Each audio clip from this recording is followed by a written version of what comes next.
दोस्तों हम अपनी पॉलिटी की जो एमसीक्यूज की सीरीज चल रही है उसको कंटिन्यू करेंगे। उसके पहले मैं आप सबको बता देना चाहता हूं कि स्टडी फॉर सिविल सर्विसेज के पेड कोर्सेज चल रहे हैं जो कि राज्य लोक सेवा आयोगों की परीक्षाओं के लिए एवं संघ लोक सेवा आयोग की परीक्षा के लिए संचालित किए जा रहे हैं। तो आप उनके बारे में डिटेल्स में जानकारी ये नीचे दिए गए जो दो नंबर्स हैं उन पर कॉल या व्हाट्सएप करके जान सकते हैं और उन्हें ज्वाइन करके आप उनका महत्तम लाभ अर्जित कर सकते हैं। साथ ही दोस्तों अगर अभी तक आपने हमारा टेलीग्राम चैनल ज्वाइन नहीं किया है तो आप उसे जरूर से जरूर ज्वाइन कर लें, क्योंकि उसमें सारी अपडेट्स और परीक्षा की दृष्टि से जो महत्वपूर्ण पाठ्य सामग्री है वो निःशुल्क उपलब्ध कराई जाती है, तो आप उसका भी लाभ अर्जित कर सकते हैं। तो आइए हम अपनी सीरीज को कंटिन्यू करेंगे और नेक्स्ट क्वेश्चन देखेंगे। तो 101वें नंबर का प्रश्न देख रहे थे हम लोग और इसमें मैच द फॉलोइंग्स हैं, जो अमेंडमेंट्स हुए हैं, जो संविधान में संशोधन हुए हैं, उसकी विषय वस्तु क्या थी, उसका कंटेंट क्या था, उससे रिलेटेड ये क्वेश्चन है। तो सबसे फर्स्ट जो लिखा हुआ है वो 69th अमेंडमेंट है। ये आपको पता है एनसीआर से रिलेटेड है, जो राष्ट्रीय राजधानी क्षेत्र दिल्ली को घोषित किया गया और उस संघ क्षेत्र को दिल्ली को विशेष दर्जा दिया गया था। इसके अंतर्गत 239 जो आर्टिकल है आपका, उसका सब क्लॉज जो का है जिसको ए भी बोलते हैं आप लोग, और 239 जो आपका क्या है, बी है, जिसको खा बोलते हैं। ठीक है, ये दो नए अनुच्छेद संविधान में जोड़े गए थे। तो आप देखिए 69th का कहां पर है, दिल्ली इसमें लिखा हुआ है, तो आपको देखना होगा ये 5th नंबर पे है। ठीक है, 69 का मतलब जो दिल्ली को राष्ट्रीय राजधानी क्षेत्र का दर्जा देना। दूसरा ये कि जो 75th हमारा अमेंडमेंट है 1994 का, कौन सा 75th, इसमें क्या किया गया था कि जो राज्यों में ट्रिब्यूनल की व्यवस्था की गई। ट्रिब्यूनल्स आप लोग समझते होंगे, जिसको अधिकरण भी बोला जाता है, जो आपके किराएदार होते हैं और जो मकान मालिक होते हैं उनके बीच में जो डिस्प्यूट्स होते हैं उनको सुलझाने के लिए, आपको पता है ट्रिब्यूनल की चर्चा संविधान में आर्टिकल जो 323 है उसके सब क्लॉज ए और बी में दिया गया है। ठीक है, तो ये देखिए किसमें है, तो राज्य स्तरीय जो किराया एक्ट है उसमें अधिकरणों की स्थापना, मतलब ये आपका क्या हो जाएगा, बी का हो जाएगा आपका 1, ए का हो गया आपका 5। ठीक है, बी का हो गया आपका 1। और जो 80th नंबर का जो 80वां जो अमेंडमेंट है उससे क्या किया गया था, तो उससे आपका जो 10th फाइनेंस कमीशन बना था उसने बोला कि भैया जो कुछ केंद्रीय कर हैं और शुल्क है उनमें से होने वाली जो आय है उसमें राज्यों को 29% सिफारिश की थी देने के लिए, और उसको मंजूरी मिली थी, मतलब 10वें वित्त आयोग की सिफारिशों को स्वीकारना। तो ये कहां पर है आपका, सी का हो गया आपका 4।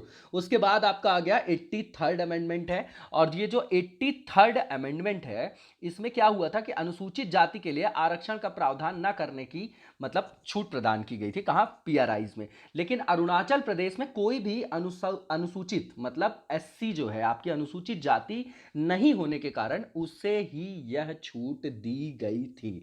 ठीक है, तो वही है कि अरुणाचल प्रदेश में पंचायतों में अनुसूचित जातियों के लिए कोई आरक्षण नहीं है।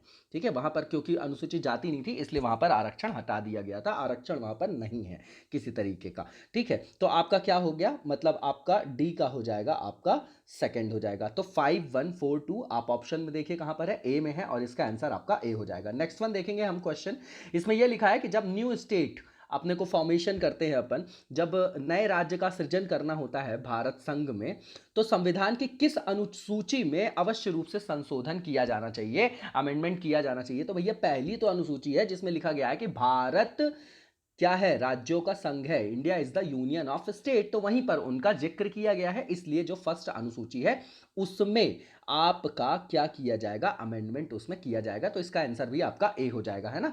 नेक्स्ट वन देखेंगे हम, 103rd नंबर का क्वेश्चन है, इसमें यह लिखा है कि भारत के जो पॉलिटिकल आपकी पार्टीज हैं, राजनीतिक जो दल है, उनके संबंध में यहां पर कथनों पर विचार करना। पहला ये कि जो जन प्रतिनिधित्व अधिनियम है 1951 राजनीतिक दलों के पंजीकरण का उपबंध करते हैं। जब रिप्रेजेंटेशन ऑफ पीपल एक्ट आप देखते हैं 1951 का, तो उसके अंतर्गत जो आप पंजीकरण कराते हैं, चुनाव चिन्ह देते हैं, तो ये सब प्रावधान वहां किए गए हैं।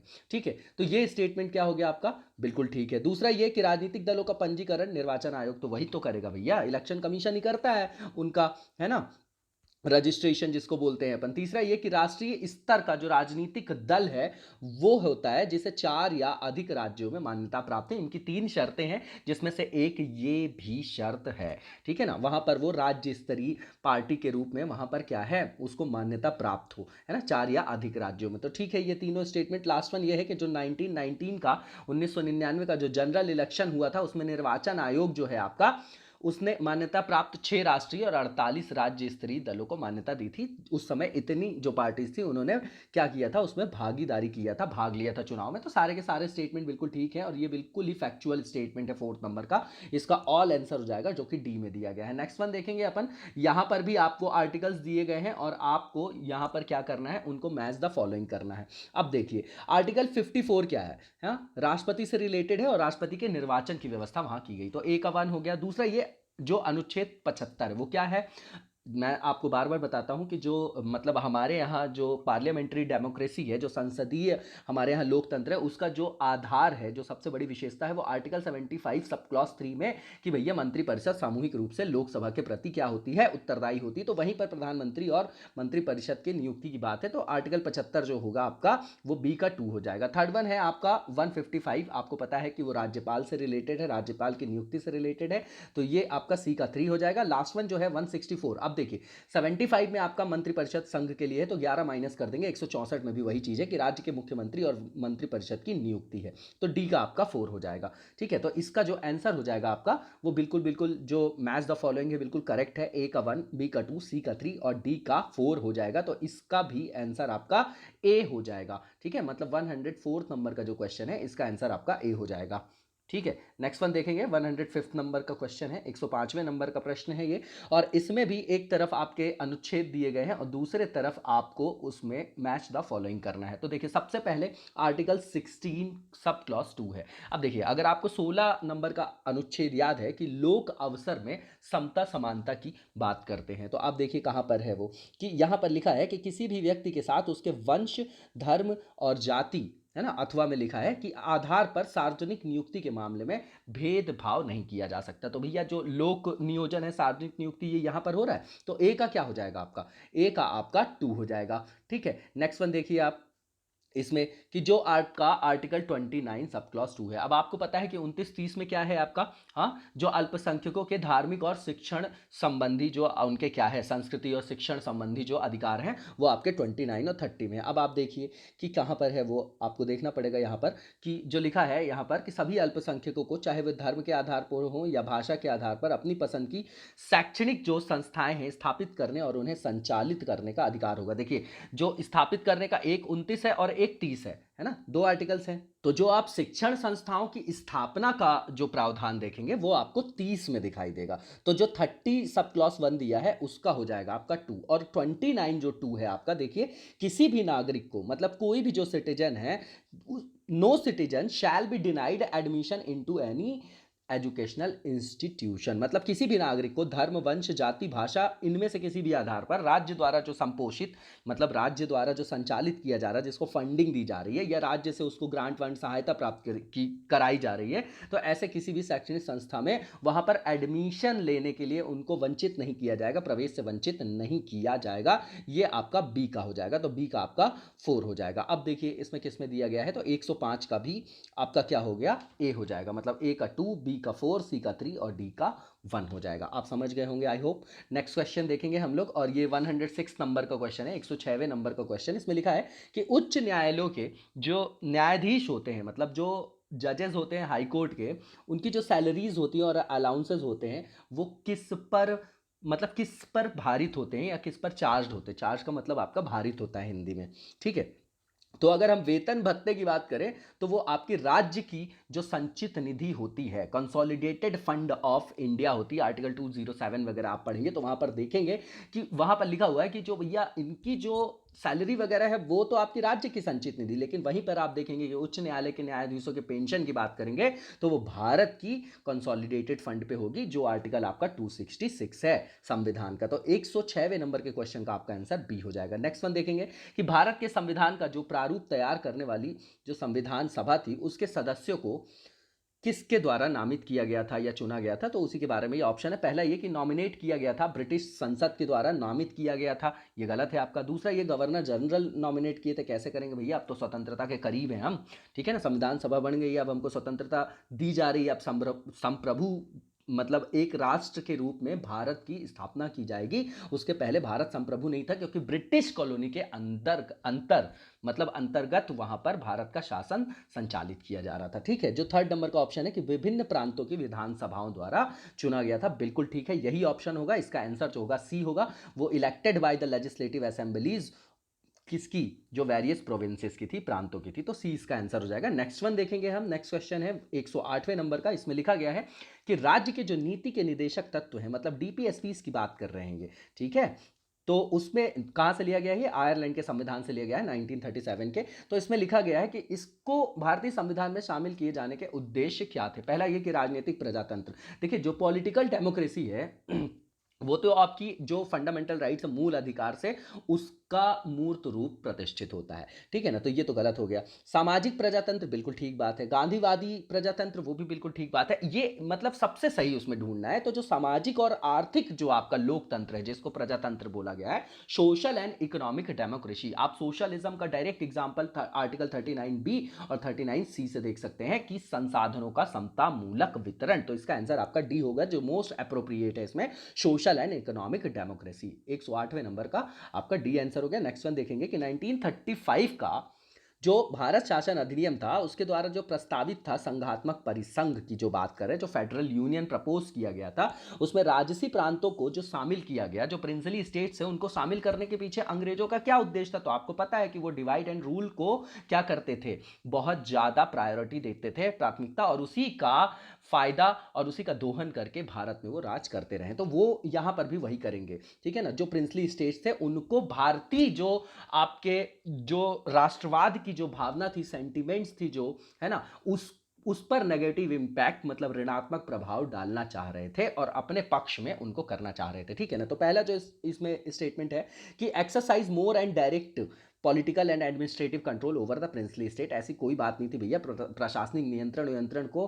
प्रत्यक्ष और अधिक नहीं करना चाह रहे थे वो। दूसरा ये कि उपनिवेश के प्रशासन में राजाओं को सक्रिय रूप से शामिल करना, ऐसा तो वो किसी के लिए नहीं सोचते, इनको क्यों करेंगे भैया।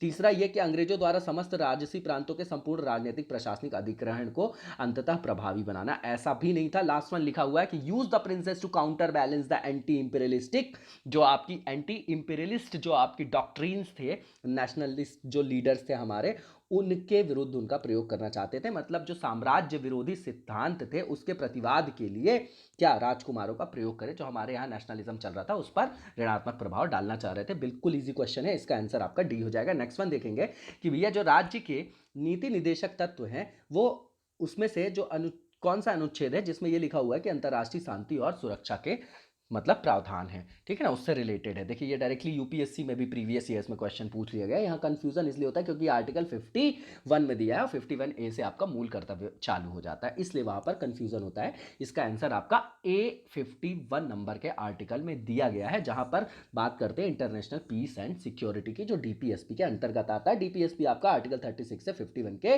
बीच में है, ठीक है ना, तो आंसर आपका ए हो जाएगा। नेक्स्ट वन देखेंगे, 111वें नंबर का प्रश्न है और इसमें लिखा गया है कि B.R. अम्बेडकर ने किसको heart and soul of the constitution बोला गया, मतलब ऐसा कौन सा वो फंडामेंटल राइट्स है, जो आपका मूल अधिकार है, जिसको डॉक्टर अम्बेडकर ने heart and soul of the constitution कहा है, संविधान की आत्मा कहा है। तो आपको पता है कि जो आर्टिकल 32 है, जिसको राइट टू कॉन्स्टिट्यूशनल रेमेडीज बोला जाता है, संवैधानिक उपचार का अधिकार, जिसके अंतर्गत जो सुप्रीम कोर्ट है रिट जारी कर सकती है, उसी को उन्होंने बोला है कि संविधान की आत्मा है। तो इसका आंसर आपका डी हो जाएगा। बिल्कुल फैक्चुअल क्वेश्चन है, 111 का डी है।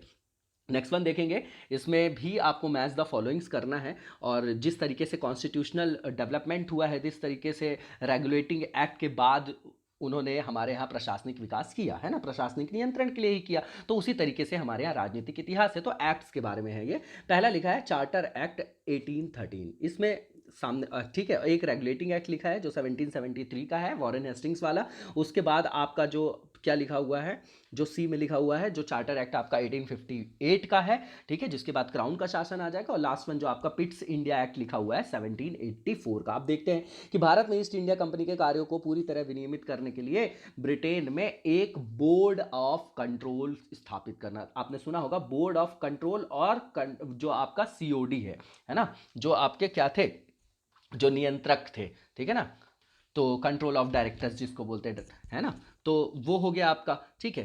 तो ये आपके शुरू शुरू के डेवलपमेंट है, तो आप यहीं से समझ जाइए कि ये रेगुलेटिंग एक्ट होगा या पिट्स इंडिया एक्ट होगा, ये कौन सा होगा। जब भ्रष्टाचार वगैरह होने लगता है यहाँ से, जब गवर्नर जनरल लोग वापस जाते हैं, तो उनके ऊपर वो नियंत्रण स्थापित करने के लिए फिर इस तरीके की एक बॉडी को वो बनाते हैं, ठीक है ना।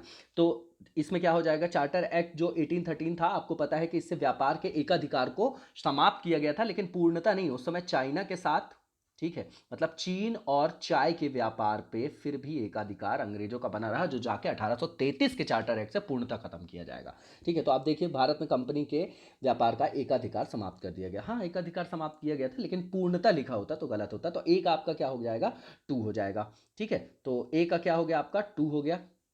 और दूसरा देखते हैं, जो आपका रेगुलेटिंग एक्ट लिखा गया है। अब रेगुलेटिंग एक्ट से समझिए, रेगुलेट करने के लिए जो सबसे पहला एक्ट है रेगुलेटिंग एक्ट है, ठीक है ना। तो इसमें क्या है कि शासन का अधिकार ईस्ट इंडिया कंपनी से ब्रिटिश क्राउन को हस्तांतरित कर दिया गया। ये तो आपका 1858 ही हो जाएगा, ठीक है। और लास्ट वन जो लिखा है कि कंपनी के निदेशकों को कंपनी के प्रबंधन से संबंधित सभी पत्राचार जो हैं आपके और दस्तावेज ब्रिटिश सरकार को प्रस्तुत करने को कहा गया था। तो वो वही है, रेगुलेट करने से उसको आप लिंक करिए, ठीक है ना। विनियमन के लिए लाया गया था। तो बी का जो हो जाएगा आपका वो 4 हो जाएगा। क्या हो जाएगा आपका, बी का 4 हो जाएगा। सी का आपको पता है कि 3 ही है, और फोर्थ का आपका 1 हो जाएगा, क्योंकि वहां पर बोर्ड ऑफ कंट्रोल की स्थापना की गई थी। बीओसी की जो बात कर रहे हैं अपन, किससे की गई थी, वो पिट्स इंडिया एक्ट से की गई थी। इसलिए आपका ए का 2, बी का 4, सी का 3 और डी का 1, इसका आंसर आपका ए हो जाएगा। नेक्स्ट वन देखेंगे अपन क्वेश्चन, और इसमें लिखा गया है कि जो ब्रिटिश इंडिया कि ऐसे कौन सा एक्ट था जिसमें जो सामूहिक कार्य संचालन किया जाता है उसके स्थान पर विभाग या विभागीय पद्धति, इसको आप पोर्टफोलियो से भी समझ सकते हैं ना। पोर्टफोलियो या डिपार्टमेंटल जो सिस्टम था वो कहां से शुरू किया गया है, किस एक्ट से, तो ये आपका सीधा सा 1861 का जो आपका भारत काउंसिल एक्ट था, इंडियन काउंसिल एक्ट, वहीं से पोर्टफोलियो प्रणाली की शुरुआत हुई है। और जो गवर्नर को उस समय जो अध्यादेश जारी करने की शक्ति थी वो भी वहीं से आई थी, और आपने देखा होगा कि हाई कोर्ट्स वगैरह की भी स्थापना वहीं से की गई थी, ठीक है ना। तो ये आपका जो आंसर हो जाएगा इसका 113 का, वो ए हो जाएगा। नेक्स्ट वन देखेंगे हम क्वेश्चन, और इसमें लिखा हुआ है कि जो भारत के संदर्भ में यहाँ पर कथन दिए गए हैं उन पर विचार करना है। पहला ये कि जो मुख्य चुनाव आयुक्त हैं, जो चीफ इलेक्शन कमिश्नर हैं आपके, और जो चुनाव आयुक्त होते हैं अन्य, है ना, 1+2 आपको पता है ना। तो वो क्या होते हैं कि उनको समान अधिकार प्राप्त है, बिल्कुल बात सही है, वो समान होते हैं, और समानों में प्रथम वाला जजमेंट सुप्रीम कोर्ट ने दिया है। परंतु मिलने वाले वेतन में असमानता नहीं भैया, सबको ये ऐसा नहीं है इसमें कि सबको जो है अलग अलग वेतन जो है आपके उनमें समानता दिखाई देगी। उसमें वो समानों में प्रथम होता है जो मुख्य चुनाव आयुक्त होता है। तो पहला आप एलिमिनेट कर दीजिए, तो आपके पास 2 ऑप्शन बच जाएंगे, 2 3 और 2 4। अब 2 तो होगा ही सही, अब 3 और 4 में देख लेते हैं। फिर भी देखते हैं दूसरा, कि जो मुख्य चुनाव आयुक्त वही वेतन पाने का हकदार होता है जितना उच्चतम न्यायालय के न्यायाधीश को दिया जाता है। बिल्कुल सही बात है ये, ठीक है ना। जो सीजेआई होते हैं हमारे सुप्रीम कोर्ट के, जो चीफ जस्टिस ऑफ इंडिया हैं आपके, उनके सेम जितना उनको वेतन दिया जाता है सैलरी, उतना ही आपके चीफ इलेक्शन कमिश्नर को दिया जाता है, ठीक है। दूसरा स्टेटमेंट ठीक है। तीसरा यह है कि मुख्य चुनाव आयुक्त को उच्चतम न्यायालय के किसी न्यायाधीश को हटाने के तरीकों और कारणों के अतिरिक्त किसी अन्य तरीके और कारण से उनके पद से नहीं हटाया जा सकता। बिल्कुल सही बात है, लेकिन वहां पर आप ऐसा मत समझिएगा कि महाभियोग शब्द का यूज नहीं हुआ है। वहां पर ये याद रखिएगा, महाभियोग शब्द का जो यूज है वो सिर्फ जो है राष्ट्रपति के लिए हुआ है, ठीक है ना। ये जो हटाने वाली प्रक्रिया है वो नहीं है। चलिए, टेक्निकलिटी है वो, ज़्यादा डिस्कशन नहीं करेंगे यहाँ पर उस पर। और नेक्स्ट स्टेटमेंट देखेंगे अपन, और इसमें लिखा हुआ है कि चुनाव आयुक्त का जो कार्यकाल है, जो टेन्योर होता है, वो 62 वर्ष की आयु या 5 वर्ष, है ना, जब से वो अपना पोस्ट को क्या करते हैं, संभालते हैं, जब से वो पोस्ट अपनी एक्वायर करते हैं, तब से लेकर उनकी या तो 5 वर्ष तक या 62 वर्ष, जो पहले हो जाए तो उनका रिटायरमेंट हो जाता है। देखिए ये गलत है, 6 वर्ष और 65 वर्ष का प्रावधान है, ठीक है, ये याद रखिएगा। तो सेकंड और थर्ड स्टेटमेंट आपका सही है, इसलिए आंसर आपका बी हो जाएगा। नेक्स्ट वन देखेंगे हम, और यहां पर जो कंसुलेटिव कमेटी है members of parliamentary for railway zones is constituted by the, देखिए ये सब जो कार्य करती है ये मिनिस्ट्री ऑफ पार्लियामेंट्री अफेयर्स करते हैं, ठीक है ना। तो ये याद रखिएगा, इसका आंसर सीधे आपका कंटेक्चुअल क्वेश्चन है ये, ठीक है ना, कि संसदीय कार्य मंत्रालय द्वारा किया जाता है। बाकी के ऑप्शन देखिए, राष्ट्रपति क्यों करेगा भैया, रेल मंत्रालय भी नहीं करता, परिवहन मंत्रालय भी नहीं करता, तो संसदीय कार्य मंत्रालय द्वारा किया जाता है। आंसर आपका सी हो जाएगा। नेक्स्ट वन देखेंगे क्वेश्चन, कि जो भारत की पंचवर्षीय योजना है, 5 ईयर प्लान है in India, is finally approved by, तो कौन करेगा भैया, जो फाइनली अप्रूव्ड कौन करता है, उसको ये लिखा हुआ है यहाँ पर। तो पहला लिखा हुआ है कि आपका केंद्रीय मंत्रिमंडल करती है, फिर प्रेसिडेंट करता है, मतलब प्राइम मिनिस्टर की सलाह पे तीसरा प्लानिंग कमीशन करता है। अब तो प्लानिंग कमीशन मतलब खत्म भी हो गया, नीति आयोग, और एनडीसी जो राष्ट्रीय विकास परिषद लिखा हुआ है। तो इसका आंसर आपका राष्ट्रीय विकास परिषद होगा, नेशनल डेवलपमेंट काउंसिल। बिल्कुल फैक्चुअल क्वेश्चन है, इसलिए इसमें ज़्यादा डिस्कशन नहीं किया जा रहा है।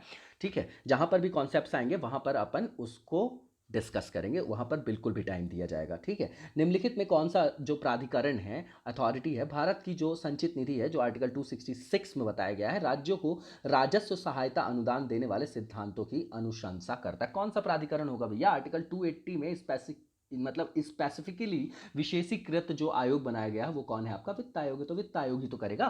जो अनुदान वगैरह की व्यवस्था है वो आर्टिकल 274 में दी गई है। ठीक है ना, तो इसका जो आंसर हो जाएगा आपका फाइनेंस कमीशन हो जाएगा, जो कि ए में दिया गया है। कहां दिया गया है? ए में दिया गया है। नेक्स्ट वन देखेंगे कि भारतीय जो राजनीति है, जो इंडियन पॉलिटिकल सिस्टम है, उसके संदर्भ में यहाँ पर स्टेटमेंट है, बताना है कि कौन सा आपका स्टेटमेंट यहाँ पर सही है। ठीक है, तो पहला ये कि योजना आयोग की जवाबदेही संसद के प्रति है। बिल्कुल भी नहीं है भैया, कैबिनेट के आदेश से उसको बनाया गया था, उसकी जवाबदेही कैसे होगी? हाँ, संसद के प्रति नहीं है उसकी जवाबदेहिता। ठीक है, तो 100 जो पहला स्टेटमेंट है 118वें नंबर का, ये आपका सही नहीं है, ये गलत है। ठीक है, दूसरा ये कि राष्ट्रपति जो है संसद के दोनों सदनों के सत्राधीन, जब सत्र में ना हो, जब सेशन ना चल रहा हो संसद का, तो वहां पर अगर अत्यावश्यक कुछ ऐसी परिस्थितियां बन जाती हैं तब वहां पर वो अध्यादेश जारी कर सकते हैं। किस आर्टिकल के थ्रू? तो यह आर्टिकल है आपका 1, 2, 3। और राज्यपाल कब अध्यादेश जारी करेंगे? आपके सेम कंडीशन में, लेकिन वहां पर वो राज्य के संदर्भ में समझिएगा ना, ये संघ के संदर्भ में है। तो वहां अगर सेशन ना चल रहा हो तो की बात कर रहे हैं, तो वहां पर वो जो अध्यादेश जारी करते हैं उसका आर्टिकल आपका 213 है। ठीक है, ऐसे याद कर लीजिए, 123 और 213। तो ये आपका दूसरा स्टेटमेंट ही सही है और यही इसका आंसर भी होगा। तीसरा लिखा हुआ है कि उच्चतम न्यायालय के न्यायाधीश के रूप में राष्ट्रपति की, मतलब उच्चतम न्यायालय के न्यायाधीश के रूप में न्यूनतम जो आयु है 40 ईयर्स मतलब रखी गई है। ऐसा कोई भी उल्लेख आप संविधान में नहीं देखेंगे। रिटायरमेंट की एज तो दी जाती है, लेकिन जो न्यूनतम आयु है वो नहीं है। ये चलन में है ऐसा कि 45 वर्ष तक की आयु के लोग ही बन पाते हैं जो वहाँ पर उच्चतम न्यायालय के न्यायाधीश होते हैं। ठीक है ना, जो वहाँ का फॉर्मल चैनल है उससे पहुंचने में उतना टाइम लगता है। तो मिनिमम एज जो है प्रेस्क्राइब्ड नहीं है हमारे यहाँ कॉन्स्टिट्यूशन में, तो ये भी गलत हो गया। लास्ट स्टेटमेंट है कि जो राष्ट्रीय विकास परिषद होता है उसमें केंद्रीय वित्त मंत्री और सभी राज्यों के मुख्यमंत्री होते हैं। तो इसमें आपके वित्त मंत्री जो होंगे केंद्रीय, वो नहीं है। देखिए यहाँ पर क्या होता है कि ये जो अपने प्रधानमंत्री होते हैं वो होते हैं। ठीक है, उसके बाद आपके यूनियन के जो कैबिनेट के मिनिस्टर्स होते हैं और चीफ मिनिस्टर्स होते हैं सारे स्टेट्स के। उसके बाद जो रिप्रेजेंटेटिव्स होते हैं, जो प्रतिनिधि होते हैं, यूनाइटेड टेरिटरीज जिनको आप बोलते हैं, ठीक है, वो होते हैं। और उसके बाद जो है आपके मेंबर्स अब नीति आयोग के भी उसमें होते हैं। तो यहाँ पर वित्त मंत्री की बात लिख के वो गलत कर दिए हैं, इसलिए ये गलत है और दूसरा वाला स्टेटमेंट आपका सही है। आंसर आपका बी हो गया। नेक्स्ट वन देखेंगे कि जो समता का अधिकार है, जो राइट टू इक्वालिटी है, समानता का अधिकार है, वो किन 5 अनुच्छेदों द्वारा प्रदान किया गया है? तो बिल्कुल सिंपल सा है, ये आर्टिकल 14 से लेकर 18 तक है। ठीक है, तो देखिए कहां पर है ऑप्शन में, ऑप्शन सी है, इसका आंसर आपका सी हो जाएगा। 14 से 18 के बीच में है। ठीक है, नेक्स्ट वन देखेंगे अपन कि भारतीय संविधान के किस एक संशोधन, ऐसा कौन सा अमेंडमेंट था इंडियन कॉन्स्टिट्यूशन में जिसमें राष्ट्रपति को कोई भी मामला मंत्रिपरिषद द्वारा पुनर्विचार किए जाने के लिए वापस भेजने का अधिकार दिया गया? तो आपको पता है कि जब 76 के बाद 78 में जनता दल जब करती है, मतलब जो भी संशोधन किए जाते हैं, बहुत सारे संशोधन, तो उनमें से एक ये भी था। तो ये 44th अमेंडमेंट है आपका। कौन सा अमेंडमेंट है ये? 44th अमेंडमेंट है आपका। कब का है ये? 1978 का है। तो 120th नंबर के क्वेश्चन का आंसर आपका डी हो जाएगा। ठीक है, वहीं पर बोला गया कि राष्ट्रपति जो है किसी मामले को मंत्रिपरिषद द्वारा पुनर्विचार किए जाने के लिए वापस भेज सकते हैं ना, पुनर्विचार के लिए भेज सकते हैं। तो ये आपका आंसर इसका 44th अमेंडमेंट हो जाएगा। नेक्स्ट वन देखेंगे कि लोकसभा का जो टर्म होता है उसके संदर्भ में है। और पहला ये कि किसी भी परिस्थिति में नहीं बढ़ाया जा सकता। ऐसे कैसे नहीं बढ़ाया जा सकता भैया? आपातकाल के टाइम पे तो बढ़ाया जाता है ना। लोकसभा और विधानसभा का कार्यकाल एक बार में 1 वर्ष के लिए है ना, तो वो लिखा हुआ है। तो पहला स्टेटमेंट आपका गलत हो गया। ठीक है, दूसरा ये कि एक बार में 6 महीने तक के लिए बढ़ाया जा सकता है। ठीक है, ऐसा नहीं है, जब आपातकाल होता है तो 1 साल के लिए बढ़ाया जाता है। दूसरा भी गलत है, इसका कोई आधार ही नहीं है। तीसरा, ये आपातकाल की घोषणा के दौरान एक बार में 1 वर्ष के लिए बढ़ाया जा सकता है, बिल्कुल सही है। ये विधानसभा और लोकसभा दोनों के कार्यकाल के लिए। तीसरा ये कि आपातकाल की घोषणा के दौरान एक बार में 2 वर्ष तक के लिए बढ़ाया जा सकता है, नहीं, एक बार में 1 वर्ष के लिए इनका जो है टेन्योर बढ़ाया जाता है। आप देख सकते हैं इंदिरा गांधी जी की जब गवर्नमेंट थी तो किस तरीके से उसको बढ़ाया जा रहा था, और वहां पर दोहरे आपातकाल की भी बात थी। ठीक है, तो नेक्स्ट देखेंगे, इसका आंसर आपका क्या हो जाएगा? सी सी हो जाएगा, ठीक है, कि कैन बी एक्सटेंडेड, मतलब लिखा हुआ है जो कि एक्सटेंड किया जा सकता है, can be extended by 1 year at a time during the proclamation of emergency, जिस दिन से आपातकाल की घोषणा हो जाएगी। उस तो आपातकालीन, अगर आपातकालीन घोषणा हो जाती है कि भैया आपातकाल लगाया जा रहा है, ये नेशनल इमरजेंसी से आप इसको कनेक्ट करिएगा आर्टिकल 352 से, उसमें लिखा गया है कि एक बार में 1 वर्ष के लिए जो है इनका टेन्योर बढ़ाया जाएगा, ठीक है, लोकसभा का।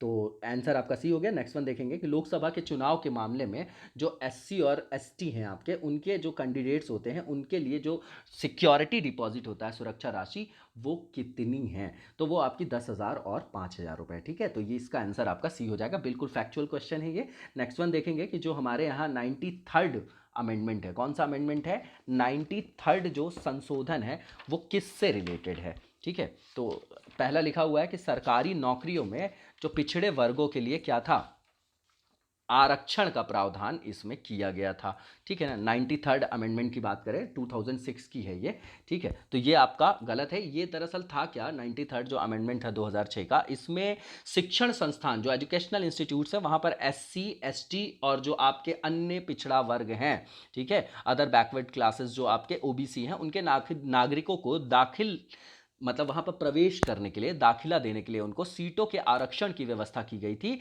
और किस अनुच्छेद के अंतर्गत की थी? तो यह आर्टिकल 15 सब क्लॉज 4 है आपका, ठीक है। तो देखिए बी में लिखा गया है यही, और इसका आंसर आपका बी हो जाएगा। 123rd नंबर का जो आंसर है वो बी है। थर्ड नंबर जो आपका स्टेटमेंट है वो दिया गया है कि महिलाओं के लिए सरकारी भर्तियों में 30% का आरक्षण नहीं भैया। और उसके बाद जो लिखा गया है कि allocation of more number of parliament seats for recently जो आपके क्रिएटेड स्टेट है, तो ये भी गलत है, इसका आंसर आपका बी हो जाएगा।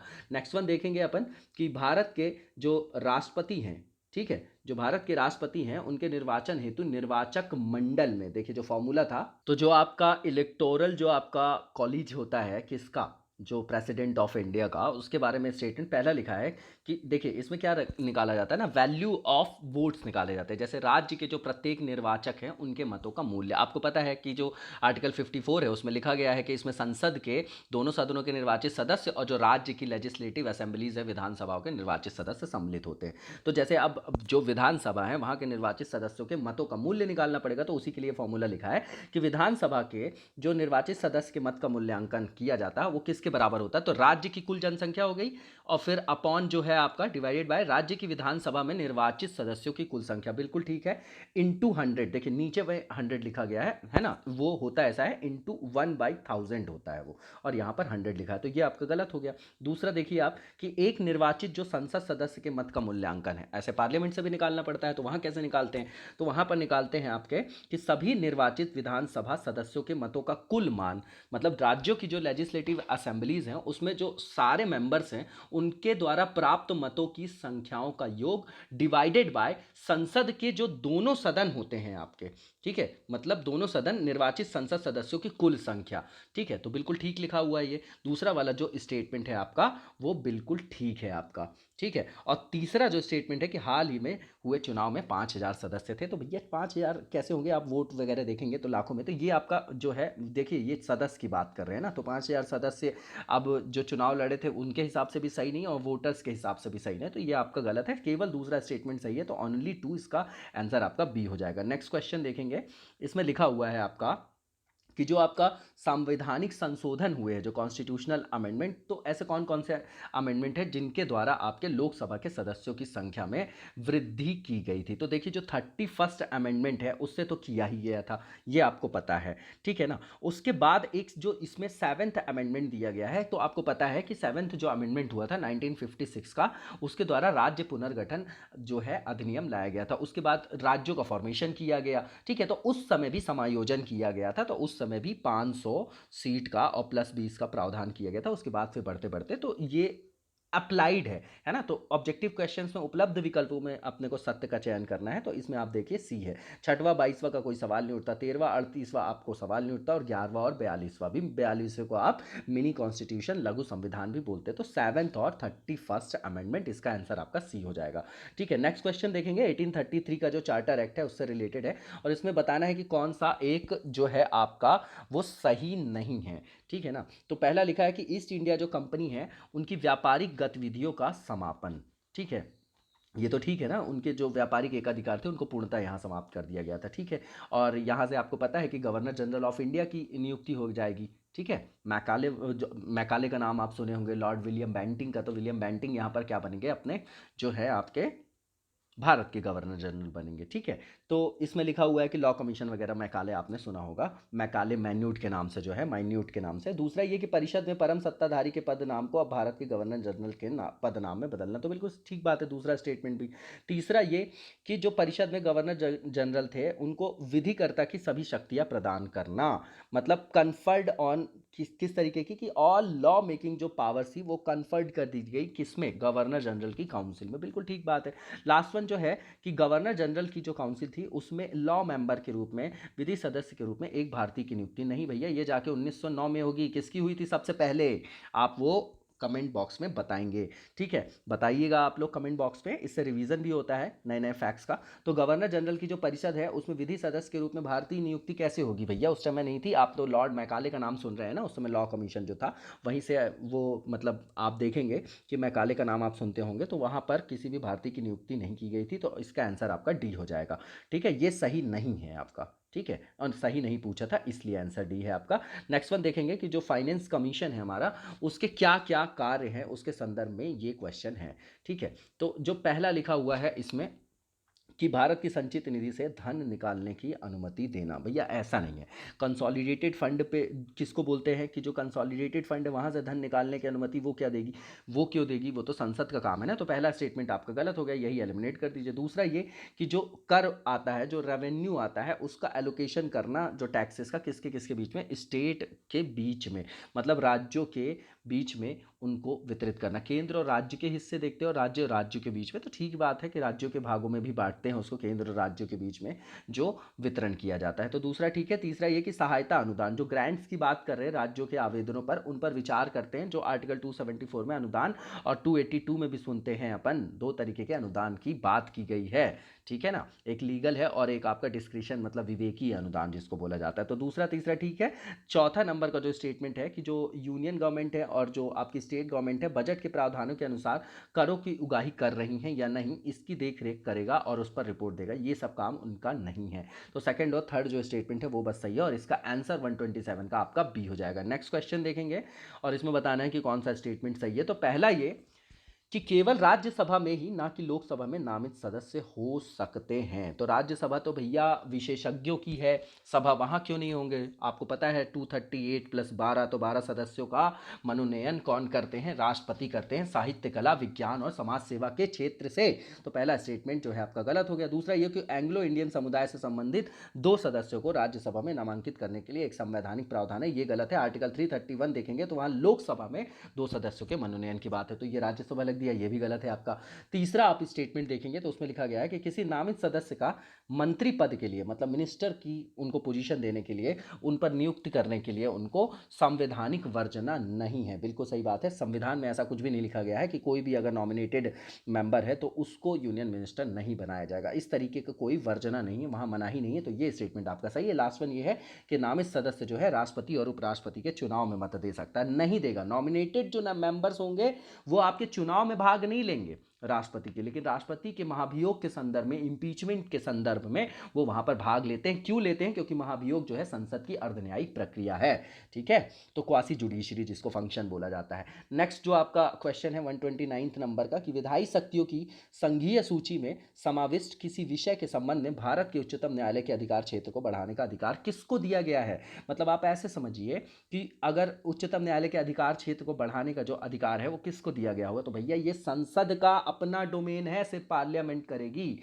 उसमें कार्यपालिका का कोई रोल नहीं है, उसमें जो है संसद काम करेगी, ठीक है ना, क्योंकि संसद ही भारत के लोगों का प्रतिनिधित्व कर रही है, ठीक है ना। तो 129 नंबर के जो क्वेश्चन है उसका आंसर आपका सी हो जाएगा, बिल्कुल इजी है ये। नेक्स्ट वन देखेंगे कि जो आंध्र प्रदेश, मतलब आंध्र प्रदेश नहीं, अंडमान निकोबार जो आइलैंड है आपका, उस पर कौन से हाई कोर्ट का ज्यूरिसडिक्शन है, या जो भी टेरिटोरियल जिसको ज्यूरिसडिक्शन बोला जाता है, क्षेत्राधिकार बोला जाता है, तो किसका है। तो भैया किसका होगा ये, कलकत्ता का होगा ना, बंगाल जिसको बोला जाता है, कलकत्ता हाई कोर्ट है वहाँ पर, ठीक है। आंध्र प्रदेश कहाँ आएगा, मद्रास और उड़ीसा नहीं है, कलकत्ता है, याद रखिएगा, इसका आंसर आपका बी हो जाएगा। नेक्स्ट वन देखेंगे कि गुजरात में जो विधानसभा का जो चुनाव हुआ था वर्ष 2002 में, उसमें स्थगित करने के लिए चुनाव आयोग के निर्णय की अधिमान्यता पर उच्चतम न्यायालय की राय जानने के लिए राष्ट्रपति ने उच्चतम न्यायालय से अनुरोध किस अनुच्छेद के अंतर्गत किया गया। जितना ये लिखा है ना, ये सिर्फ एक कहानी है। आप देखिए कि जो सलाहकारी प्रवृत्ति थी, जो एडवाइजरी, जो उसके मतलब क्षेत्राधिकार है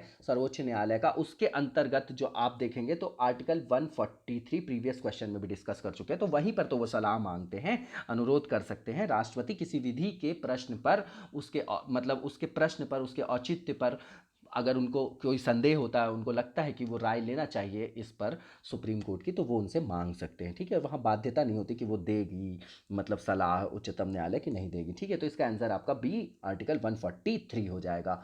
ठीक है, नेक्स्ट वन देखेंगे क्वेश्चन हमारा कि लोक लेखा, जो लोक लेखा और जो सार्वजनिक उपक्रमों की जो समितियां हैं, ठीक है ना, वो राज्यसभा के सदस्य से संबंधित होती है, जबकि जो प्राक्कलन समिति है उसमें सदस्य जो होते हैं केवल लोकसभा से लिए जाते हैं। एस्टीमेट कमेटी की बात कर रहे हैं, और जो पहला स्टेटमेंट है आपका बिल्कुल ठीक है। आपका लोक लेखा आप देखेंगे, है ना, और जैसे आप देखते होंगे कि मैक्सिमम में 15+7 का रहता है, लेकिन एस्टीमेट कमेटी देखेंगे आप तो उसमें सारे के सारे जो सदस्य होते हैं वो लोकसभा से ही लिए जाते हैं, याद रखिएगा। ठीक है, तो पहला स्टेटमेंट ठीक है। दूसरा ये कि संसदीय जो कार्य मंत्रालय है आपका, मिनिस्ट्री ऑफ पार्लियामेंट्री जो आपके अफेयर्स है, works under the overall direction of cabinet committee on parliamentary affairs. तो बिल्कुल ठीक बात है कि जो संसदीय कार्यों की मंत्रिमंडलीय समिति होगी उसी के निर्देशन में तो वो कार्य करती है, तो दूसरा भी ठीक है। तीसरा ये कि विभिन्न मंत्रालयों में भारत सरकार द्वारा जो गठित समितियां हैं, परिषद है, मंडल है और आयोग है, उनके लिए संसदीय कार्य मंत्री संसद सदस्यों को नामित करते हैं। बिल्कुल ठीक है, तीनों स्टेटमेंट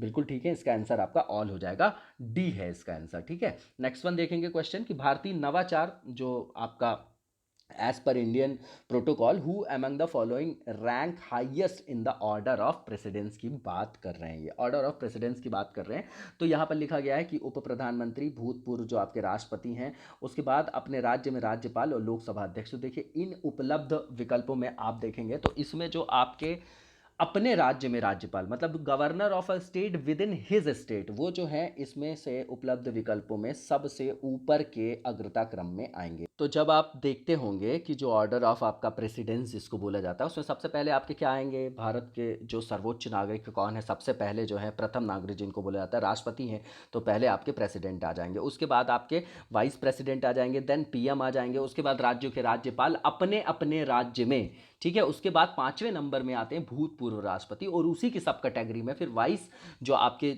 जैसे उप प्रधानमंत्री का पद जो है कभी कभी जो आप देखते हैं कि वहाँ पर बनाए गए थे, ठीक है ना। उसके बाद 6वें नंबर पे भारत के मुख्य न्यायाधीश और लोकसभा अध्यक्ष वगैरह आते हैं, ठीक है। तो इसमें जो है आपका सबसे ऊपर जो है आप देखते हैं कि अपने राज्य में जो राज्यपाल है, मतलब राज्यों के राज्यपाल अपने अपने राज्य में, ठीक है, ये है आपका, तो सी इसका आंसर हो जाएगा। ठीक है, नेक्स्ट वन देखेंगे कि भारतीय जो संविधान है उसमें ऐसी कौन सी अनुसूची है जिनमें एक राज्य के नामों की सूची और उनके राज्य क्षेत्रों का ब्यौरा देती है। देखिए ये किस में दिया जाएगा भैया, जब संविधान बना रहे थे तो पहले तो ये बताएंगे कि भारत है क्या, तो वहाँ बताया कि भारत क्या है, राज्यों का संघ है, India is the union of state. और वहीं पर अपन ने पहले भी बात किया कि राज्यों का अगर सृजन किया जाता है तो उस पर क्या किया जाएगा, संशोधन किया जाएगा, ठीक है ना। तो इसका आंसर आपका क्या हो जाएगा, ए हो जाएगा। 134 का जो आंसर होगा वो आपका ए हो जाएगा, है ना। फर्स्ट शेड्यूल में वहाँ पर क्या है, जिक्र है इनका।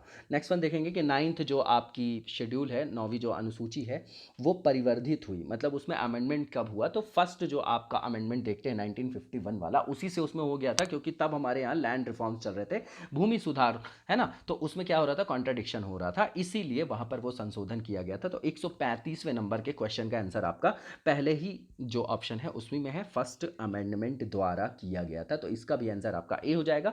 नेक्स्ट वन देखेंगे कि 1946 में जो इंटरिम आपकी कैबिनेट थी उसकी अध्यक्षता किसने की थी, ठीक है। तो इसकी अध्यक्षता कौन किया था, तो जेएलएन ने किया था, जवाहरलाल नेहरू ने किया था। इसका आंसर आपका बी हो जाएगा।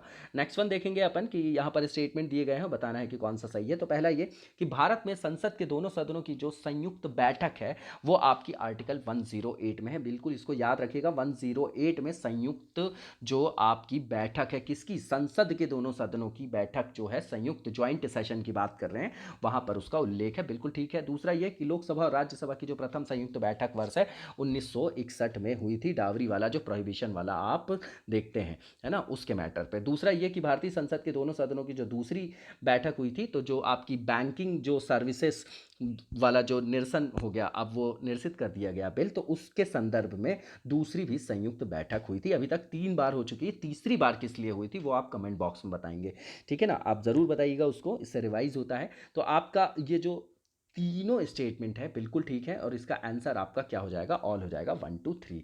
नेक्स्ट वन देखेंगे कि जब केंद्रीय मंत्रिमंडल ने जो सेंट्रल मतलब जो संघ का अपना मंत्रिमंडल है, उसने वर्ष 2002 में चुनावी सुधारों पर अध्यादेश में बिना किसी बदलाव के उसे राष्ट्रपति को वापस भेजा, और राष्ट्रपति ने भारतीय संविधान के कौन से अनुच्छेद के अंतर्गत उसे अपनी सहमति दी गई होगी। तो ये अध्यादेश की बात कर रहे हैं, ठीक है ना। तो आपको मैंने पहले ही बताया कि आर्टिकल 1 2 3 है, तो इसका आंसर आपका 1 2 3 है। और याद रखिएगा, अगर बिल में कंसेंट की बात आती है तो उसका जिक्र किस में है, तो वो आपका आर्टिकल 111 है, जहां पर वीटो निषेधाधिकार का भी जो प्रावधान है वहीं से क्या होता है, मूर्त रूप ग्रहण करता है।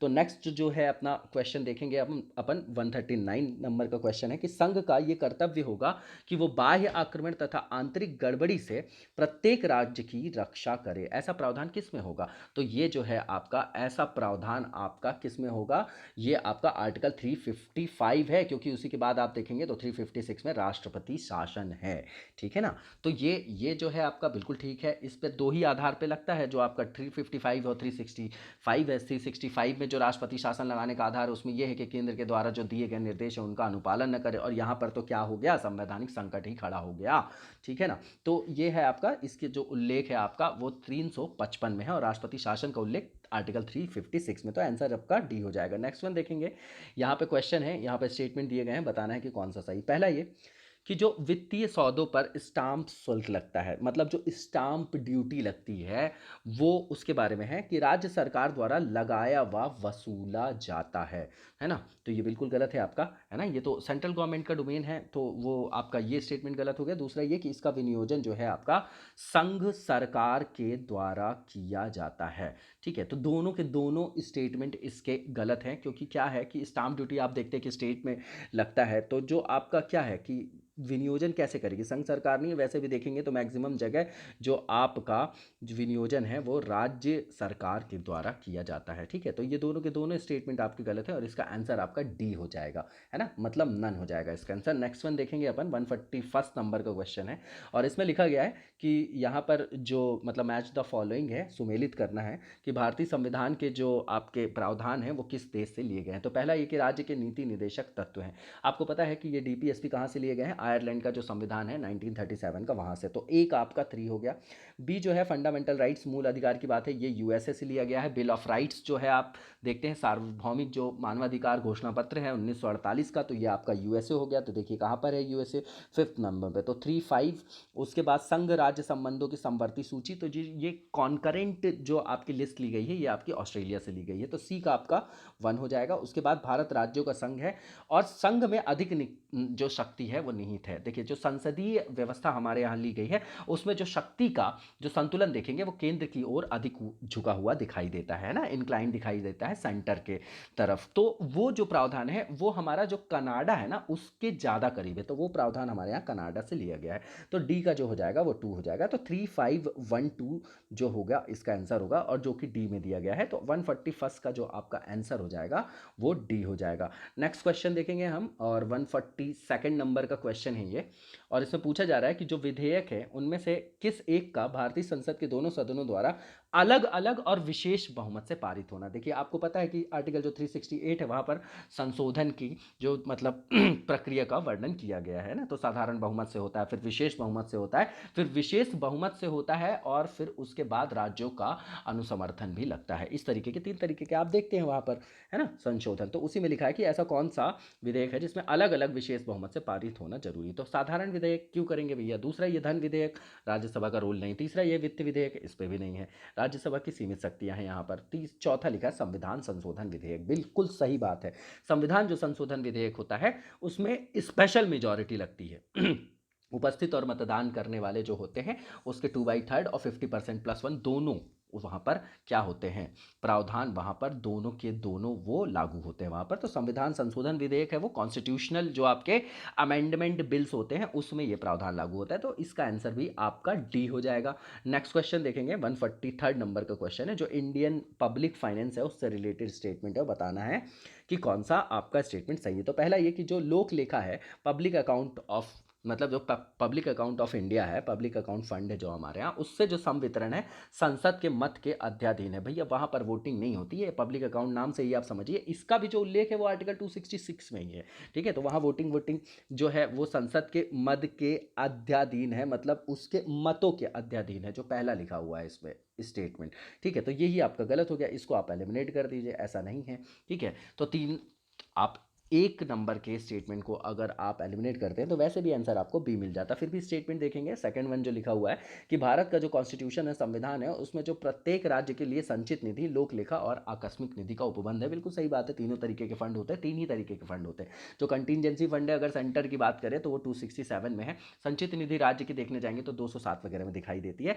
थर्ड नंबर का जो आपका स्टेटमेंट है कि रेल बजट में जो विनियोजन होता है और संवितरण होता है, मतलब जो डिसबर्समेंट है ना, और जो अप्रोप्रिएशंस हैं under the railway budget are subject to the same form of the parliamentary control as other appropriations and disbursements. बिल्कुल सही बात है, जो संसद के जो अलग मतलब जो अन्य जो समान नियंत्रण है उसी के अधीन ये भी आता है, जैसे अन्य विनियोजन वगैरह होता है तो रेल बजट में विनियोजन और संवितरण उसी के अंतर्गत आता है। तो सेकंड और थर्ड स्टेटमेंट आपका सही है, इसका आंसर आपका बी हो जाएगा, ठीक है। 143 का नेक्स्ट वन देखेंगे हम, और इसमें पूछा जा रहा है कि जो 1935 का भारत सरकार अधिनियम था उसकी विशेषताएं बतानी है। तो पहला ये कि गवर्नरी प्रांतों में जो है द्वैध शासन की समाप्ति, मतलब एबॉलिशन जो किया गया था डायरार्की का, कहाँ पर, स्टेट्स में, ठीक है। और दूसरा लिखा गया है इसमें कि भैया जो गवर्नरों को विधायी प्रक्रिया में मतलब क्रियाओं में निषेधाधिकार, वीटो की शक्ति तथा स्वयं द्वारा विधि बनाना। देखिए अवशिष्ट शक्तियां वगैरह भी गवर्नर में ही निहित थी, तो दूसरा भी ठीक है। आपको पता है यहाँ पर कि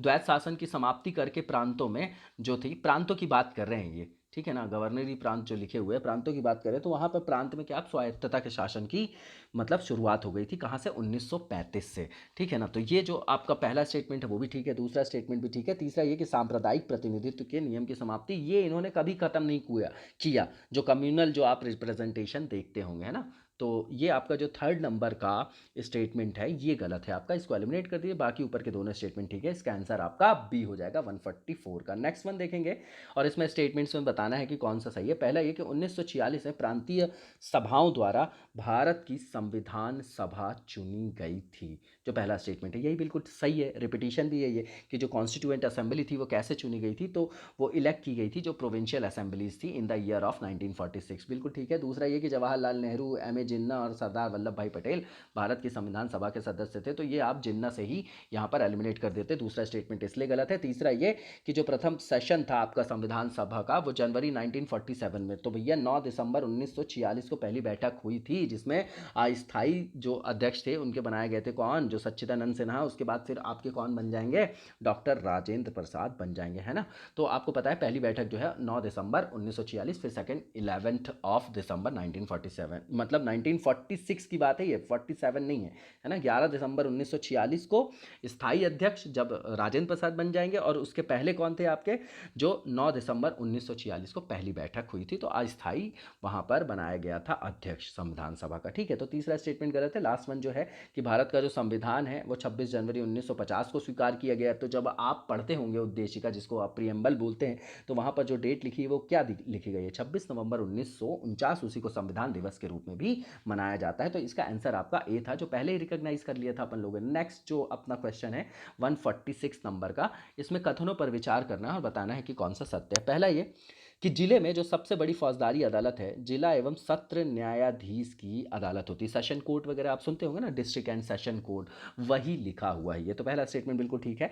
दूसरा ये कि जो डिस्ट्रिक्ट जज होते हैं, जिला न्यायाधीश, उनकी नियुक्ति राज्यपाल करता है, तो किसकी मतलब सलाह से करेगा, किसके परामर्श से करेगा, तो भैया जो हाई कोर्ट के परामर्श से किया जाता है, बिल्कुल ठीक है दूसरा स्टेटमेंट। तीसरा ये कि जिला न्यायाधीश बनने के लिए जो उनकी मतलब योग्यता की बात करती है, तो योग्यता की बात की जाती है तो उसमें लिखा रहता है कि भैया बताया जाता है कि जो कोई भी व्यक्ति 7 वर्ष या उससे अधिक का विधि व्यवसाय या विधि कार्य का अनुभव हो जिसके पास, ठीक है, या फिर वो संघ या राज्य के न्यायिक सेवा का अधिकारी हो, है ना, उसी को वो बनने के लिए योग्य माना जाता है। ये उनकी क्या है, योग्यता का निर्धारण किया गया है। तो ये स्टेटमेंट भी आपका बिल्कुल ठीक है। लास्ट स्टेटमेंट है कि जब कोई सेशन कोर्ट, है ना, आप देखते होंगे कि जब कोई सेशन कोर्ट मौत की सज़ा देता है तो इसका जो कार्यान्वयन करने के लिए, मतलब करने से पहले उसको हाई कोर्ट से अनुमोदित होना जरूरी है।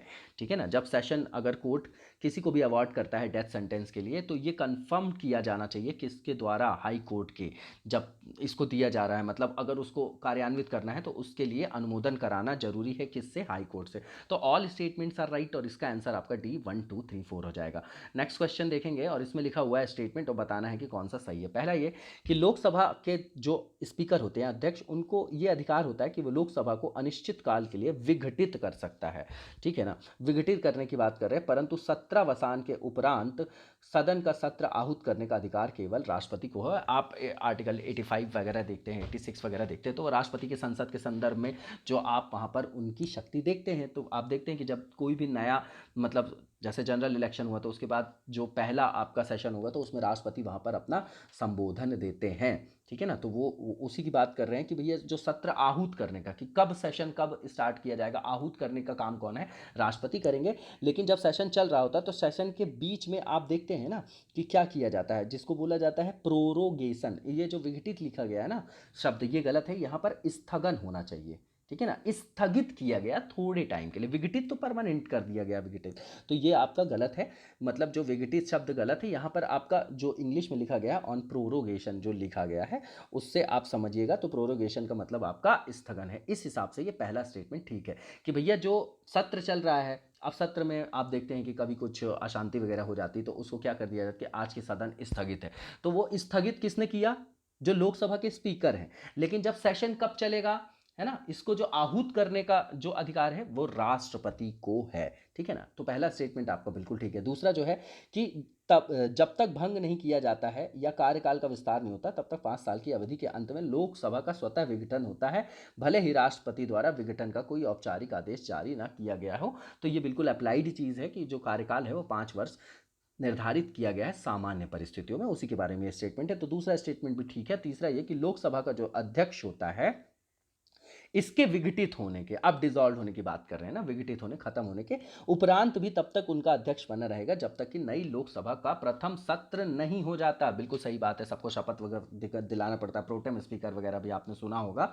तो ये लोकसभा अध्यक्ष का भी पद तब तक बना रहता है जब तक नई लोकसभा का प्रथम जो सेशन है, प्रथम सत्र संपन्न नहीं हो जाता। तो ऑल स्टेटमेंट्स आर राइट और इसका जो आंसर होगा वो डी होगा। नेक्स्ट क्वेश्चन देखेंगे और इसमें लिखा हुआ है कि कौन सा स्टेटमेंट आपका सही नहीं है, नॉट करेक्ट पूछ रहा है।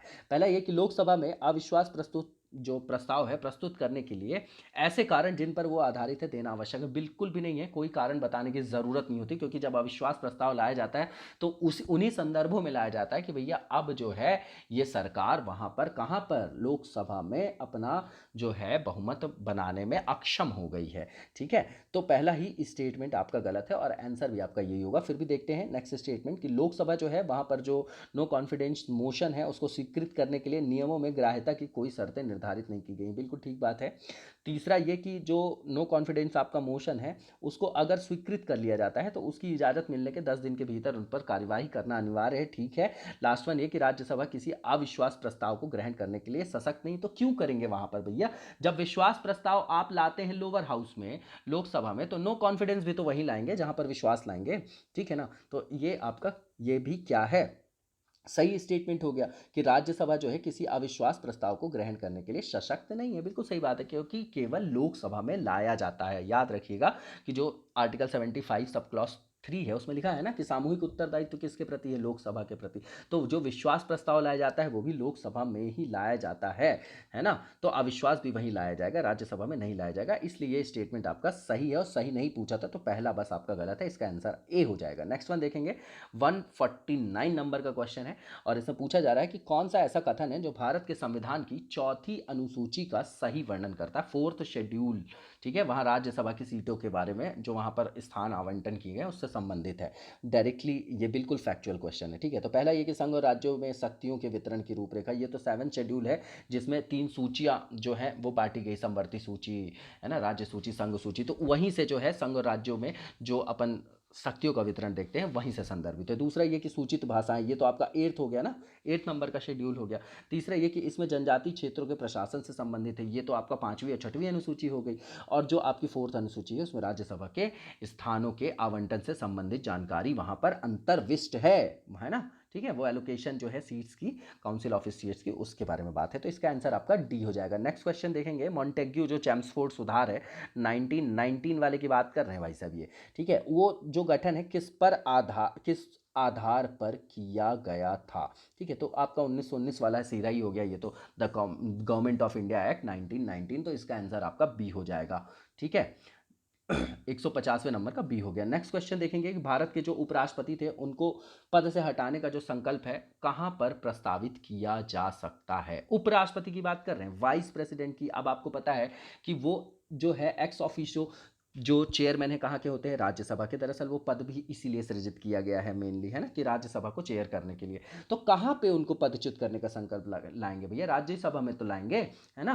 जो अपर हाउस है हमारा राज्यसभा, वहीं पर लाया जाएगा, ठीक है। तो इसका आंसर आपका क्या हो जाएगा, डी हो जाएगा। लोकसभा में नहीं लाएंगे, संसद के किसी भी सदन में नहीं लाते, संयुक्त बैठक में तो क्यों ही लाएंगे, ठीक है। राज्यसभा में लाया जाता है, उसके बाद अनुमोदन जरूर कराया जाता है, ठीक है ना, कि लोकसभा में, ठीक है, वो एक फॉर्मेलिटी है, बाकी राज्यसभा में किया जाता है। उनको अगर पद से हटाने का, रिमूवल का कोई प्रस्ताव है, संकल्प है, तो उसको कहाँ प्रस्तावित किया जाएगा, राज्यसभा में, ठीक है। नेक्स्ट क्वेश्चन देखेंगे कि भारत के संविधान में निम्नलिखित जो युग्म है उनमें से कौन सा एक सुमेलित नहीं है। तो पहला ये जो है आपके वन है, फॉरेस्ट है, वो कॉन्करेंट लिस्ट में है, ठीक है, बिल्कुल ठीक है। दूसरा जो ये है कि शेयर जो आपका मार्केट है, जो शेयर बाजार है, वो आपका समवर्ती सूची में है, यही गलत है आपका, ठीक है। क्योंकि अगर आप देखेंगे कि जो स्टॉक एक्सचेंज वगैरह होते हैं और जो फ्यूचर मार्केट होता है आपका, वो आपका सेंटर में होता है। सेबी आप देखते हैं कि रेगुलेटरी बॉडी है वहाँ पर आपकी, ठीक है। तो शेयर बाजार जो है आपका वही गलत लिखा हुआ है, ये कॉन्करेंट लिस्ट में कैसे होगा भाई, है ना। वो तो मेन आधार है इकोनॉमी का, वो सेंटर के पास है। और आपको पता है कि जो आपकी संघ की सूची है, जो यूनियन लिस्ट जिसको बोलते हैं, उसमें 97 विषय नहीं है, वो एंट्री है, प्रविष्टि बोला जाता है। हम कंफ्यूज होते हैं कि भैया 97 विषय नहीं, प्रविष्टि होती है, और एक जगह 2-3 से ज़्यादा भी, एक या एक से अधिक भी आपको विषय मिल सकते हैं, ठीक है ना। तो इसका आंसर आपका बी हो जाएगा। थर्ड वन जो लिखा है कि डाकघर जो बचत बैंक है, जो संघीय सूची है, और लोक स्वास्थ्य है जो आपका पब्लिक हेल्थ है, वो स्टेट लिस्ट में है, ठीक है।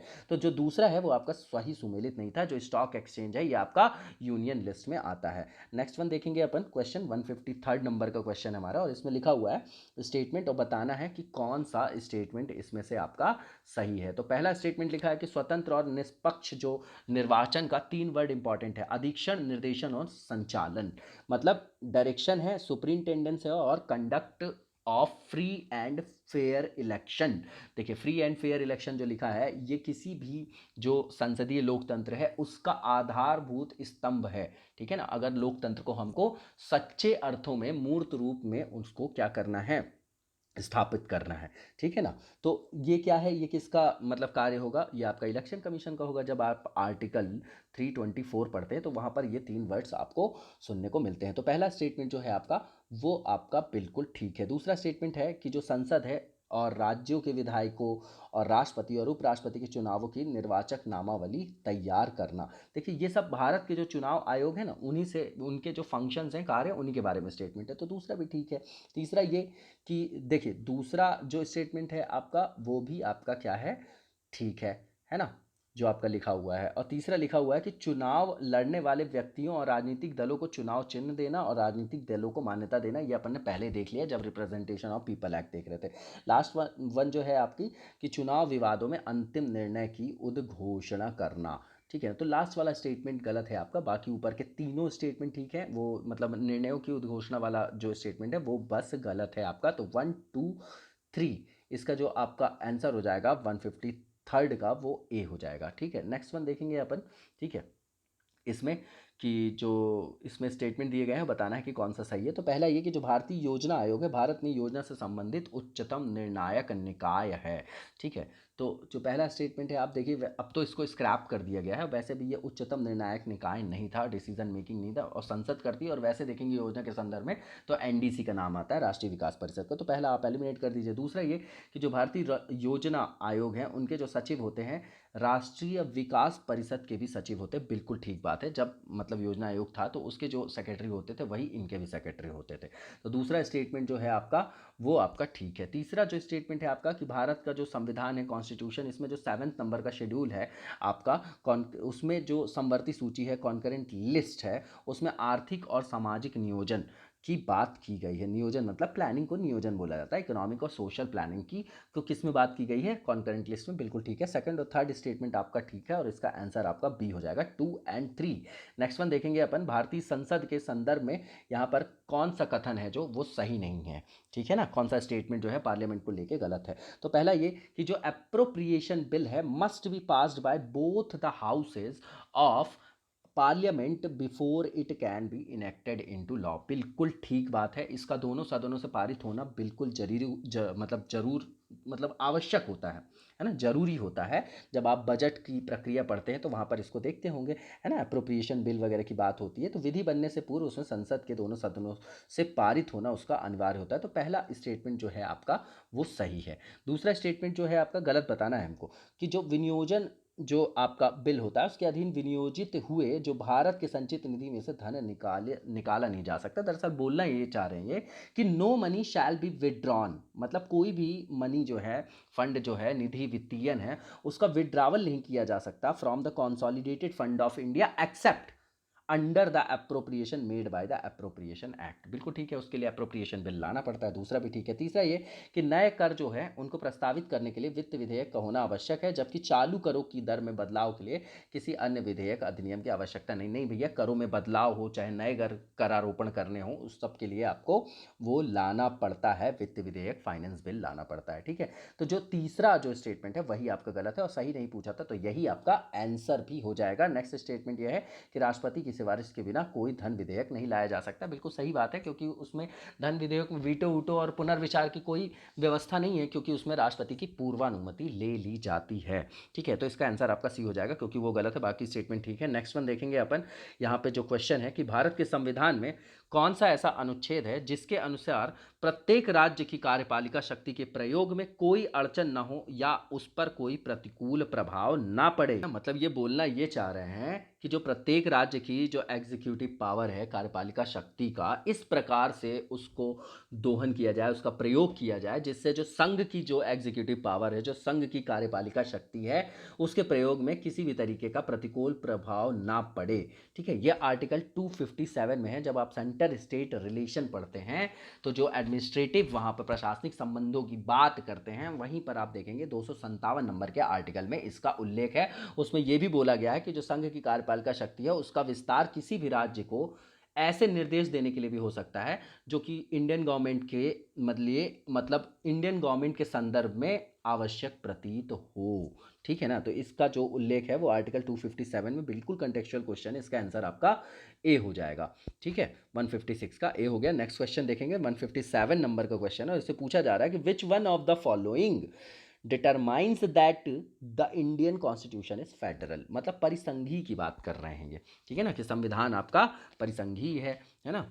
तो पहला ये कि संविधान लिखित और अनम्य है, ये तो मेन फीचर नहीं है। देखिए, जो इसका आधार होता है ना फेडरल स्ट्रक्चर का, आप फेडरल से समझिए कि आप लीजिए किसको, यूएसए को, हमेशा कंसेप्ट के लिए बिल्कुल कंफ्यूज नहीं होना है संघ परिसंघ को लेकर। आप फेडरल से मतलब यूएसए को रिलेट करिए और समझिए कि वहां पर क्या है, जो केंद्र और राज्यों के बीच जो शक्ति का विभाजन है ना, बहुत स्पष्ट तरीके से किया गया है। क्या किया गया है? स्पष्ट तरीके से किया गया, वही आधार है उसका, ठीक है। तो न्यायपालिका स्वतंत्र है, ये मतलब ये उसका मेन फीचर नहीं। तीसरा ये कि अवशिष्ट शक्तियों का केंद्र में निहित होना, नहीं, वहां पर आप देखेंगे तो राज्य जो है आपके ज़्यादा पावरफुल होते हैं। तो जो डी ऑप्शन में दिया गया है कि distribution of powers between the centre and the state, जब आप distribution of powers between the centre and state देखेंगे तो इंडिया और यूएसए में बहुत ज़्यादा अंतर है। तो इसका आंसर आपका डी हो जाएगा। यही जो है संविधान के परिसंघी लक्षण का मूलभूत आधार है, ठीक है ना। तो 157 नंबर का आपका आंसर डी हो जाएगा। नेक्स्ट 158वें नंबर का क्वेश्चन देखते हैं, इसमें मैच द फॉलोइंग, फिर आर्टिकल्स आ गए आपके, ठीक है ना। तो कुछ इंपॉर्टेंट आर्टिकल्स आप रेगुलर देखा करिए, उसको याद करने की जरूरत नहीं है, अपने आप स्वतः ही वो आपको क्या हो जाएंगे, याद हो जाएंगे, ठीक है, तो कंठस्थ हो जाएंगे। अनुच्छेद 14 की बात करें, अब देखिए वही आ गया समानता का अधिकार। अनुच्छेद 14 में क्या है कि क्या है आपका कि विधि के समक्ष समता और विधि का समान संरक्षण। ठीक है, अब देखिए कि राज्य किसी नागरिकों के विरुद्ध केवल धर्म, मूल, वंश, जाति, लिंग, जन्म स्थान या इनमें से किसी के आधार पर कोई विभेद नहीं करेगा। ये RRCSP, ये आपका आर्टिकल 15 है, मैंने लास्ट टाइम भी बताया था। ठीक है, तो ये आपका 15 हो गया। तो बी का आपका 1 हो गया। 14 आप देखिए कहाँ पर है कि राज्य जो है भारत के राज्य क्षेत्र में किसी भी व्यक्ति को विधि के समक्ष समता से या विधियों के समान संरक्षण से वंचित नहीं करेगा। ये आपका आर्टिकल 14 हो गया। तो ए का 2 हो गया, बी का 1 हो गया। 16 आपको पता है कि लोक अवसरों में क्या है, समता की बात कर रहे हैं। ठीक है ना, लोक अवसरों की बात कर रहे हैं। ठीक है, तो ये किस में है कि राज्य के अधीन किसी पद पर जो नियुक्ति की जाती है उससे संबंधित विषयों में किसी भी नागरिक को अवसर की समानता होगी। बिल्कुल ठीक बात है ना। तो जो आपका ये हो गया आर्टिकल जो 16 होगा। 17 आपको पता है कि अनटचेबिलिटी से रिलेटेड है। ठीक है ना, अस्पष्टता का जहाँ पर उन्मूलन किया जाता है। ठीक है, तो ये इससे रिलेटेड आपके फिर एक्ट भी आए हैं, 1955 का सिविल राइट्स प्रोटेक्शन एक्ट, और उसके बाद फिर 1989 में आप देखेंगे SC/ST एक्ट आया है। तो वो आपका रिलेटेड है आर्टिकल 17 से। तो डी का आपका 3 हो गया। देखिए कहाँ पर है कि डी का 3 हो गया आपका। और आपका देखिए सारे के सारे अपन ने मिला लिए हैं इसमें। 158 का जो आंसर होगा, ए का आपका 2 हो गया, बी का 1 हो गया, और सी का आपका 4 हो गया, और डी का आपका 3 होगा। तो ये सी में दिया गया है, इसका आंसर आपका सी हो जाएगा। नेक्स्ट क्वेश्चन देखेंगे, 159 नंबर का क्वेश्चन है, और इसमें देखिए एजर्शन और रीजनिंग फिर से दी गई है ना। रीजन दिया गया है और एजर्शन दिया गया है, बताना है इसमें आंसर आपको। पहला ये कि जो केंद्रीय ग्रामीण स्वच्छता कार्यक्रम था, भारत की ग्रामीण जनता का जीवन स्तर सुधारने के लिए 1986 में स्टार्ट किया गया था। ठीक है, पहला स्टेटमेंट जो लिखा गया है। दूसरा ये लिखा गया है कि ग्रामीण स्वच्छता का जो विषय है भारत के संविधान में समवर्ती सूची में है। तो यही आपका गलत है, क्योंकि समवर्ती सूची में नहीं है। ठीक है ना, स्टेट लिस्ट वगैरह आप देखते होंगे, तो ये आपकी समवर्ती सूची में नहीं है। तो दूसरा वाला जो आपका कारण दिया गया है वो गलत है, और पहला वाला जो है बिल्कुल कंटेक्चुअल है। 1986 में ये स्टार्ट किया गया था प्रोग्राम, द सेंट्रल रूरल जो आपका सैनिटेशन प्रोग्राम है, लॉन्च किया गया था। ठीक है, 1986 में। तो ए सही है और आर गलत है, व्याख्या का कोई यहाँ पर सवाल ही नहीं उठता। तो देखिए ए सही और आर गलत जो है आपका सी में दिया गया है। तो इसका आंसर आपका क्या हो जाएगा, जो कि सी है। ठीक है, तो इसका आंसर आपका सी हो जाएगा। नेक्स्ट वन देखेंगे, 160th नंबर का क्वेश्चन है, और इसमें पूछा गया है कि ऐसा कौन सा आर्टिकल है कॉन्स्टिट्यूशन का जिसमें ये वो मतलब इसका प्रयोजन किया गया है कि जो 14 ईयर्स से कम के जो चिल्ड्रन हैं उनको किसी भी कारखाने में या खान में, जिसको मतलब माइनिंग्स वगैरह में, उनको नियोजित नहीं किया जा सकता, उनको इंगेज नहीं किया जा सकता है ना। हैजार्डस एम्प्लॉयमेंट का है, इसके लिए एक्ट भी आया था एक, आपको पता है, अभी 2 साल पहले, वो करंट में ही था। ठीक है ना, वही करंट की न्यूज़ है। तो ये आपको पता है कि शोषण के विरुद्ध जो अधिकार है 23 और 24 में। तो 23 में क्या है आपका कि जो मानव दुर्व्यापार आता है वहाँ पर, वेश्यावृत्ति वगैरह से आप उसको समझ सकते हो। 24वें नंबर पे जो है आपके वो ये जो खतरनाक कारखानों, माइनिंग वगैरह में जो 14 वर्ष से कम के जो चिल्ड्रंस हैं, बालक हैं, उनको, जो बालक बालिकाएं, उनको नियोजित नहीं करने का प्रावधान वहाँ पर तो है। तो बिल्कुल कंटेक्चुअल है ये, और इसका आंसर आपका क्या हो जाएगा, ए हो जाएगा। 160th का ए, आर्टिकल 24 इसका आंसर होगा। नेक्स्ट वन देखेंगे कि 1993 में जो आपका राष्ट्रीय मानवाधिकार आयोग अधिनियम बना, ठीक है ना, राष्ट्रीय मानव अधिकार संरक्षण अधिनियम बोला जाता है उसको। ठीक है, आयोग अधिनियम नहीं है वो, तो कमीशन एक्ट लिखा हुआ 1993। तो उसके अनुसार इस आयोग का अध्यक्ष कौन बन सकता है। देखिए पहले इसमें प्रावधान था कि केवल जो उच्चतम न्यायालय के सेवानिवृत्त जो मतलब CJI होते थे, मुख्य न्यायाधीश, केवल वो बन सकते थे। अब अन्य जो भी सुप्रीम कोर्ट के जज हैं वो भी बन सकते हैं। ठीक है, तो पहला लिखा उच्चतम न्यायालय का कोई सेवारत न्यायाधीश। ठीक है ना, तो दूसरा लिखा उच्च न्यायालय का कोई सेवारत न्यायाधीश, और केवल भारत के सेवानिवृत्त मुख्य न्यायमूर्ति। तो ये केवल को आप हटा दीजिए, भारत के सेवानिवृत्त जो मुख्य न्यायमूर्ति है वो भी बन सकते हैं, और जो उच्चतम न्यायालय के कोई भी अगर जज है, मतलब है, वो भी रहा है जो, वो भी उसको बनाया जा सकता है। इस साल ये अमेंडमेंट हो गया है, गत वर्ष। ठीक है ना, तो ये आपका इसका जो आंसर हो जाएगा आपका इस हिसाब से सी हो जाएगा। ठीक है, क्योंकि यही ऑप्शन है इसमें। ठीक है, और उच्च न्यायालय के सेवानिवृत्त मुख्य न्यायमूर्ति की कोई बात नहीं, हाई कोर्ट की बात ही नहीं है, सुप्रीम कोर्ट की बात है, और सुप्रीम कोर्ट के या तो जज रहे हों या तो चीफ जस्टिस ऑफ इंडिया, दोनों चलेंगे इसमें। तो इसमें जो ऑप्शन है आपका वो लिखा है सेवानिवृत्त मुख्य न्यायमूर्ति, तो ये आपका सही है, केवल आप इसमें हटा दीजिएगा ओनली। ठीक है, नेक्स्ट वन देखेंगे अपन कि कौन जो है लोकसभा के अध्यक्ष कभी भी नहीं रहे हैं। ठीक है, इसमें लिखा गया है कि कौन से जो हैं आपके इनमें से कभी भी लोकसभा स्पीकर नहीं रहे हैं। तो पहला ही नाम लिखा हुआ है केवी सुंदरम, ये इकोनॉमिस्ट हैं, ये कभी भी लोकसभा के अध्यक्ष नहीं रहे।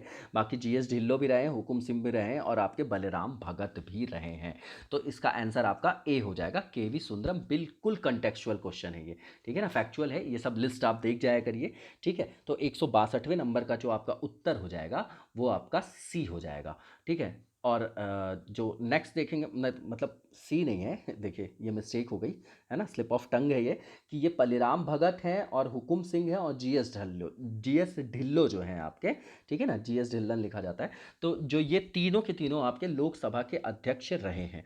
लेकिन अगर केवी सुंदरम की बात करें तो ये अपने इकोनॉमिस्ट हैं, ये नहीं है और नहीं रहे पूछ रहे हैं, इसलिए इसका आंसर आपका केवी सुंदरम होगा, ठीक है। नेक्स्ट वन देखेंगे और यहाँ पर मैच द फॉलोइंग्स है और इस पर लिखा हुआ है आपका, और इसमें जो विभाग हैं वो लिखे हुए हैं और भारत सरकार के जो मंत्रालय हैं उसके बारे में लिखा हुआ है। तो पहला जो है इसमें लिखा हुआ है department of women and child development, मतलब महिला एवं बाल विकास विभाग जो लिखा है। तो ये भैया अब अपने आप में स्वतंत्र मंत्रालय खुद बन गया है, ये किसी के अंतर्गत नहीं था, नहीं है ना। 2006 से इसको एक अलग ही बना दिया गया, 1986 और 2006 इसके बारे में दो आप चेंजेस देखते हैं। अब ये अपने आप में स्वतंत्र मंत्रालय है। दूसरा ये कि राज्य, तो ये स्वास्थ्य एवं परिवार कल्याण मंत्रालय के अंतर्गत नहीं है, ठीक है ना। दूसरा ये कि राज्य भाषा जो विभाग है आपका, ये तो आपका गृह मंत्रालय के अंतर्गत आता है, तो ये भी आपका मानव संसाधन विकास मंत्रालय लिखा है, तो ये भी गलत है।